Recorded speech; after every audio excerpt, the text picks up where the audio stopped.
So hey guys, welcome back to my new video. और काफी time बाद ये वीडियो आ रहा है और मैं ट्राई करूंगा कि कंटिन्यू रखूं। और आज की इस वीडियो में हम ड्रॉ करने वाले गाइस, जो बहुत मूवी अभी ट्रेंड पे चल रहा है, एनिमल मूवी, उस मूवी का हम फोटो ड्रॉ करने वाले हैं। तो आज किस पार्ट में हम आउटलाइन देखेंगे कि किस तरीके से इसका फ्री हैंड आउटलाइन इजीली बना सकते हैं। काफी इजी मेथड बताऊंगा और ये बिल्कुल फ्री हैंड टेक्निक होने वाला है गाइस। सबसे इजी मेथड बताऊंगा जिससे आप इजीली मेजरमेंट कर सकते हैं। लूमिस मेथड से नहीं बताऊंगा।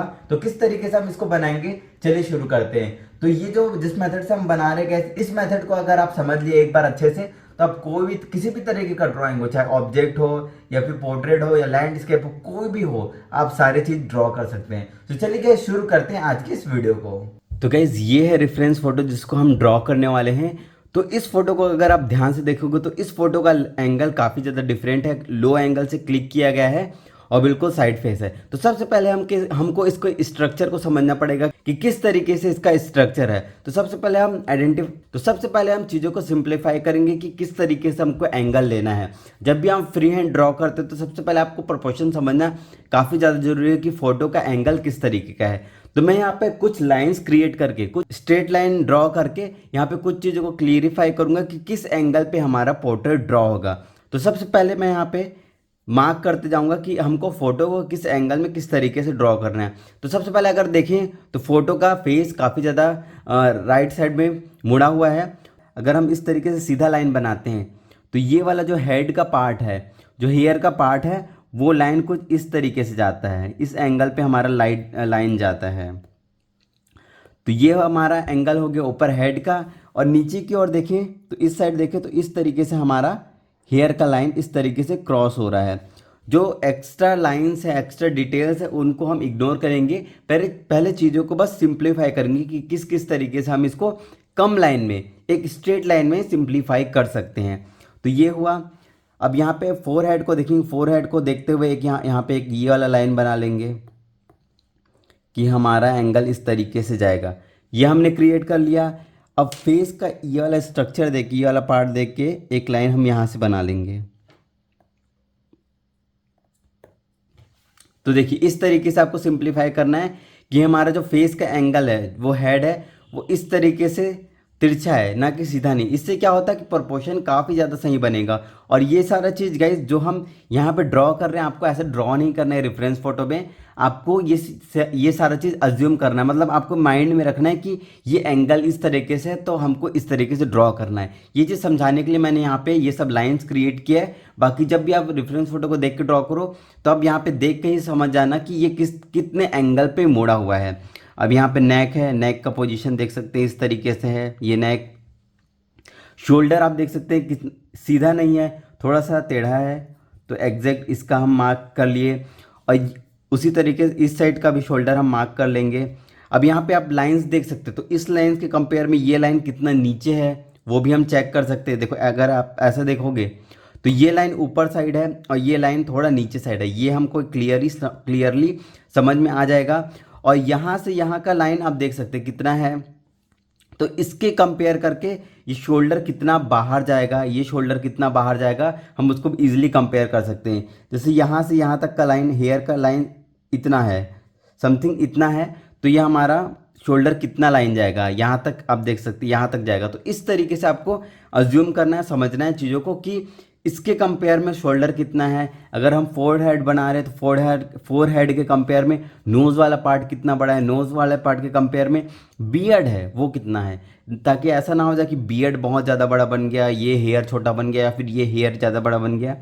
तो उन सारी चीज़ों के लिए आपको ये सारी चीज़ें मार्क करते जाना है।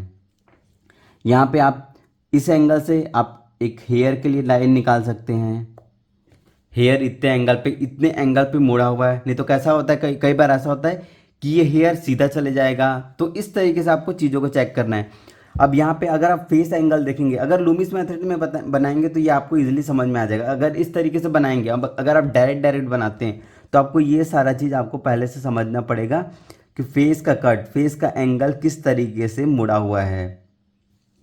तो ये देखो ये इस तरीके से फेस का एंगल मुड़ा हुआ है, जो चीन वाला लाइन है वो इस तरीके से जाएगा, ये बियर्ड है। अब देखिए गाइस, अब हम इसको काफ़ी इजीली इस पर सिंप्लीफाई कर चुके हैं, मतलब किस तरीके से एंगल रहेगा वो सारा चीज़ हम सिंप्लीफाई कर चुके हैं।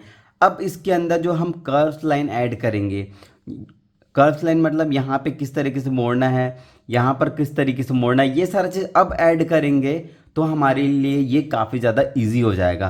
तो ये एक तरीका है यहाँ से, तो ये एक तरीका है जिससे आप चीज़ों को समझ सकते हो कि चीज़ों का एंगल क्या है। छोटे चीज़ों पे, छोटे पेपर पे आप ग्रिड बना लिए, बड़े पे थोड़े बना लिए, लेकिन काफ़ी ज़्यादा ऐसा एंगल होता है, काफ़ी जगह ऐसा होता है जहाँ पे आप ग्रिड्स अप्लाई नहीं कर सकते, या फिर आपको चीज़ों का समझना या फिर ऐसा होता है कि आपको जल्दी समझ के वहाँ पे ड्रॉ करना है। तो इस तरीके से आप चीज़ों को समझ सकते हो कि हमारा एंगल क्या है, फेस का प्रोपोर्शन क्या है, किस तरीके से शोल्डर अप डाउन है, वो सारा चीज़ आप यहाँ पर समझ सकते हो। तो अभी ये हमारा इतना स्ट्रक्चर ड्रॉ हो गया है। तो ये मैंने रफ बनाया है ताकि आपको समझा पाऊँ, और बाकी ये सारी चीज़ आपको रेफरेंस फोटो पे नहीं बनाना है, आपको अज्यूम करना है। थोड़ा बहुत आप ड्रॉ कर सकते हो, अज्यूम करना है कि ये लाइन किस तरीके से गया है, ये लाइन इस तरीके से गया है, ये हेयर इतना बाहर है, शोल्डर इतना ऊपर नीचे, ये सारी चीज़ करने के लिए मैंने यहाँ पे ड्रॉ किया है। और ये एक स्ट्रेट लाइन भी बनाया ताकि आप समझ पाओ कि ये स्ट्रेट लाइन है, बाकी लाइन कितने एंगल पे झुका हुआ है। ये सारा चीज़ समझना काफ़ी ज़्यादा ज़रूरी है अगर आप फ्री हैंड ड्रॉ करते हैं तो। और इस टेक्निक से गाइस आप सिर्फ ये पोर्ट्रेट नहीं, आप कोई भी रेफरेंस फोटो हो, कोई ऑब्जेक्ट हो, कोई बिल्डिंग हो, कोई सीनरी हो, सारी चीज़ों को आप यहाँ पर ड्रॉ कर सकते हैं। तो अब जो चीज़ हम इसमें किए हैं गाइस, अब हम उसे पेपर पे ड्रॉ करने की कोशिश करते हैं कि इस तरीके से इसका स्ट्रक्चर, किस तरीके से हमको इसका रिजल्ट मिलेगा, किस तरीके से ये ड्रॉ हो पाएगा। तो चलिए स्टार्ट करते हैं। और जब भी आप फ्री हैंड बनाओ तो गाइस आप कोशिश नहीं करना कि एकदम 100% बन जाए, बहुत ज़्यादा एक्यूरेट हो जाए। आप धीरे धीरे प्रोपोर्शन को समझना, डिटेल्स को समझना, कहाँ पे किस एंगल पे गया है हर सारा चीज़, उसके हिसाब से आपको धीरे धीरे फेस को एक्यूरेट मिलाते जाना है। तो यहाँ पे एक और लाइन आप चाहे तो क्रिएट कर सकते हैं। तो चलिए शुरू करते हैं आप पेपर पे इसे ड्रॉ करना। सो गाइस A4 साइज़ के पेपर पे यहाँ पे मैं ड्रॉ कर रहा हूँ, तो आप किसी भी साइज़ के पेपर पे इसे ड्रॉ कर सकते हैं। तो सबसे पहले गाइस जो लाइन मैंने रेफरेंस फ़ोटो में क्रिएट किया था वही लाइन अभी मैं यहाँ पे क्रिएट कर रहा हूँ। यहाँ पे आपको रेफरेंस फ़ोटो में ऐसा लाइन क्रिएट नहीं करना है, आपको बस इमेजिन करना है कि लाइन इस तरीके से जाएगा, उसके अकॉर्डिंग आपको जैसे मैं अभी लाइन बना रहा हूँ वो सारे लाइन्स को बनाते जाना है। और जैसे जैसे आप लाइन बनाते जाओगे गाइस आपको समझ में आने लगेगा कि कहाँ पे हमको क्या चीज़ ड्रॉ करना है। देखो यहाँ पे हमारा लाइन क्रिएट हो गया, तो इजीली समझ में आ रहा है कि हमारा कौन सा पार्ट कहाँ पे आएगा।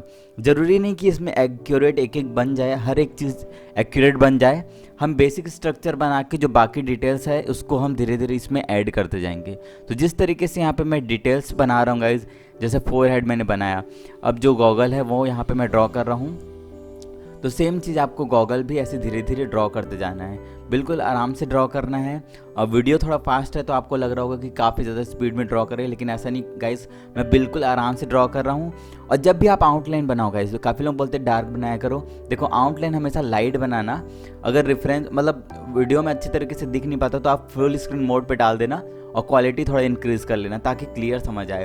और आउटलाइन आप हमेशा लाइट बनाना ताकि अगर कोई मिस्टेक हो तो आप उसको इरेज करके फिर से सही कर पाओ। अगर आप डार्क कर दिए तो वो इरेज करने में थोड़ा प्रॉब्लम होता है, इसलिए लाइट ड्रॉ करने की कोशिश करना है। उसके बाद जो भी आप मेन डिटेल्स दोगे उनको सारे डिटेल्स को डार्क कर सकते हो। तो जिस तरीके से मैं यहाँ पर बना रहा हूँ गाइस, बियर्ड, हेयर, सेम वही चीज़ फॉलो करना है। और ड्रॉ करने के बाद एक बार आपको फिर चेक करना है कि आपका जो ड्राइंग है वो बिल्कुल परफेक्ट है कि नहीं। अगर आपको लगता है कहीं ऊपर है कहीं नीचे है तो उन सारे डिटेल्स को धीरे धीरे ऐड करते जाना है। जो पहले सही लाइन बनाना है, उसके बाद जो ख़राब लाइन, जो मिस्टेक हो चुका है, उन सारे लाइंस को इरेज करते जाना है। तो जिस तरीके से मैं यहाँ पे बना रहा हूँ सेम चीज़ फॉलो करते जाओ, बिल्कुल आराम आराम से बनाओ। और इस ड्राइंग को तो गाइस फ्री हैंड ही बनाना, क्योंकि काफ़ी ईजी ड्राइंग है और काफ़ी ज़्यादा डिटेल नहीं है। और आपको धीरे धीरे अगर फ्री हैंड की ओर जाना है तो इस तरीके का तरीका आप इस्तेमाल कर सकते हैं। इस तरीके से आपको बनाना पड़ेगा। ग्रिड में तो आप रेगुलर बनाते ही हैं, लेकिन आप फ्री हैंड की ओर भी जाइए, क्योंकि फ्री हैंड काफ़ी ज़्यादा ज़रूरी है। और अभी मैंने पोल डाला था तो उसमें एक ज़्यादा कमेंट आया था कि ग्रिड पे बनाओ, तो मैं बोलना चाहूँगा कि आप फ्री हैंड की ओर जाओ। ग्रिड पे तो बनाते ही हैं, फिर अगर आप घर में प्रैक्टिस कर रहे हो, अगर आपका वो पोर्ट्रेट बहुत ज़्यादा इंपॉर्टेंट नहीं है तो आप फ्री हैंड ही बनाओ। फ्री हैंड बनाओगे तो आपका फ्री हैंड इम्प्रूव होगा और आपका आर्ट स्किल बढ़ेगा। आपको चीज़ों का समझने का, किस तरीके की चीज़ें रहते हैं, किस तरीके से ड्रॉ करना है, वो सारा चीज़ समझ आपका बढ़ेगा। तो फ्री हैंड की ओर जरूर जाना। और चाहे तो आप लूमिस मेथड यूज़ करो या फिर कोई भी मेथड, डिफरेंट तरीका ट्राई करते जाओ। ये रेफरेंस फ़ोटो को आप सिर्फ प्रैक्टिस के लिए यूज़ करना, वैसे कुछ खास रेफरेंस फ़ोटो नहीं है, लेकिन इसको आप प्रैक्टिस के लिए यूज़ करना, ताकि आपका जो फ्री हैंड ड्राइंग है वो भी इम्प्रूव होता जाए। तो जिस तरीके से मैं यहाँ पे बना रहा हूँ सेम चीज़ आपको फॉलो करते जाना है।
आई होप गाइस आपको ये वीडियो जरूर अच्छा लगा होगा। कैसा लगा कमेंट करके जरूर बताना, और कौन कौन ये ड्रॉ करेगा वो भी कमेंट करके बताना।